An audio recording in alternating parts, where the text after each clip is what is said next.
Здравейте, уважаеми зрители на Властта ТВ. Вие сте с предаването Бизнесът. Наши събеседници днес са Марк Мактагарт и Калина Георгиева, съоснователи и партньори на English Academy. Здравейте и добре дошли. Здравейте. Първият ми въпрос ще бъде към Марк. От колко години сте в България? So the first question is for you. How long have you been in Bulgaria? So I've been in Bulgaria for 8 years now. I came to teach for the British Council in 2003. Значи той всъщност е в България от 8 години вече.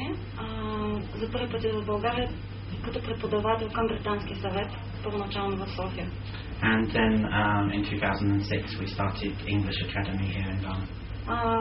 И 2006 година създаваме English Academy във Варна. Как и защо решихте да създадете академията?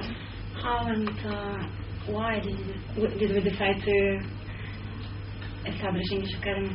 Well, it was basically when the British Council left Varna in 2006, there was a gap in the market. There wasn't another school that had native speakers. Всъщност след 2006 година Британски съвет затвори вратите си в Варна, остана само в София и това отвори една ниша в града. Нямаше друга езикова школа, която да предлага чуждоезиково обучение с native speakers, т.е.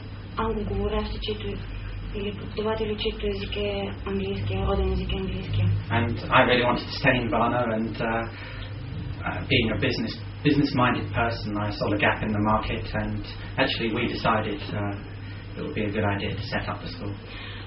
И всъщност след като той много искаше да остане във Варна, и това беше начина с много бизнес-ориентирано мислене, и просто видя възможност